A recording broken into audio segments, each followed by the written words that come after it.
Guys, I gotta tell you, I've been a mess. I've been losing sleep over something and I really need to come clean. Over the last week or so, I've been spouting off about my thoughts leading into the major, and while I do think it's true that 6 teams have a legit chance to win this thing, I think I may have been discrediting one obvious top dog here.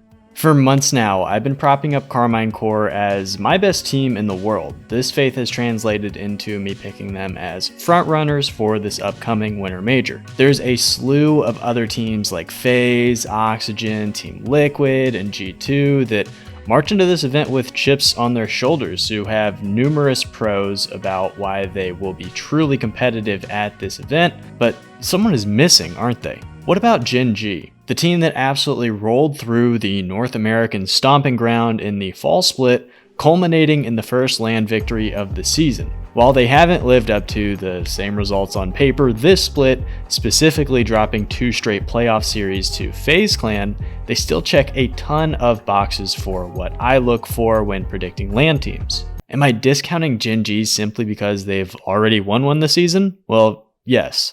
But is this fair? Probably not. For those of you watching who have no clue who Gen.G is, they're a team comprised of all-star striker apparently Jack, elite playmaker Nolly, rising sensation Chronic, and they're coached by former pro Illusion. Combining in an unconventional way to begin this season, with Jack and Nolly coming over from Europe, and Chronic joining from an upstart team called Randoms, this team got to work quickly outpacing expectations. With tons of formidable, established, and newfound teams in North America, Gen.G made every single grand finals as they dispatched several threats with ease. Difficult to break through this team. You get a demo, you get a bump on that third man, but then there's another player from Gen.G who's also taking you out, Chronic. Good double rolling attempts at the net of Gen.G. It's not like they're just sitting down taking the beating here. Oh, maybe they are, or maybe they just are. Abjack so high up in the air. It'll be the best record an NA team on Championship Sundays has ever had. This might be and it. They might get it, and they spread the lead out. Absolute destruction. Gen.G storming through North America. They make the move. Yeah, that was cool and all, but as we headed into the major, some skeptics had their doubts about this team.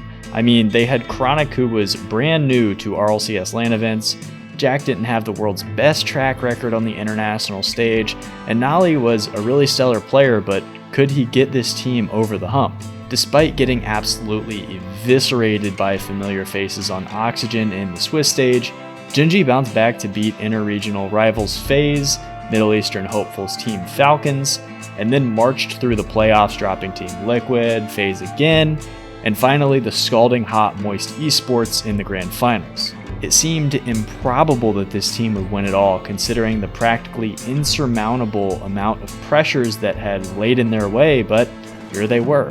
Everyone may have doubted them because of their perceived holes in their armor, but they looked like the best team in the world then, and they entered this winter split with that same title. I mean, how could you doubt this team, especially as they won yet another grand finals in the first regional event of this current winter split?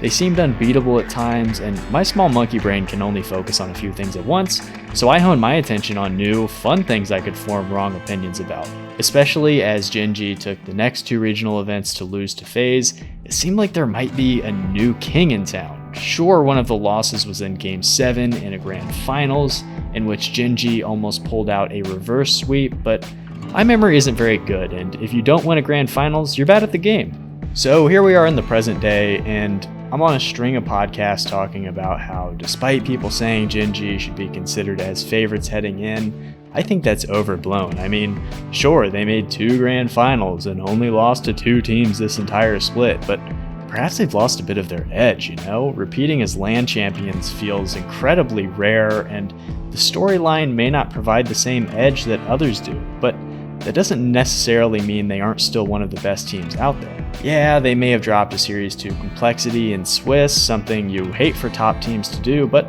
they came right back and exacted their revenge in that exact same event in the grand finals on Complexity, and they also boast the highest group game differential of the top North American and Europe teams heading into San Diego.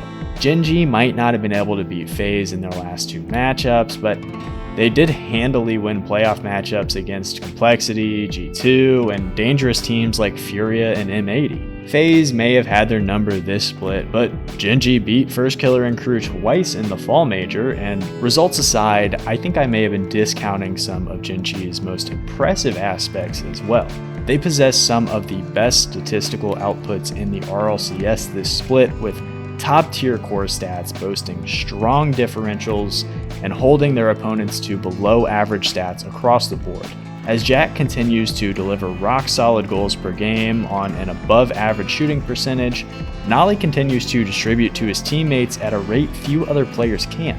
Meanwhile, Chronic has cemented himself as a dynamic threat as he scores and passes on levels close to Jack and Nolly respectively. In fact, Chronic has been effective in practically every metric, appearing near the top 10 in almost every core stat. Furthermore, Gen.G are a pretty clear number 1 for me in multiple intangible categories. When we think about the pressure they faced at the fall major in Swiss and in the playoffs with inexperience and past demons looming over, they clutched up. As other Goliaths fell around them, succumbing to the pressure of the moment, or simply not bringing the juice when they needed to get the job done, Gen.G persisted.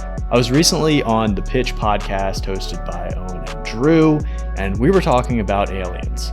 Well, more specifically, we were talking about if aliens invaded the Earth and the only way they wouldn't destroy us and let us survive was by playing them in a single best-of-7 Rocket League series, who would you pick to defend us? Would you pick Carmine Corps, who melted as a crowd of fans cheered them on in the fall major?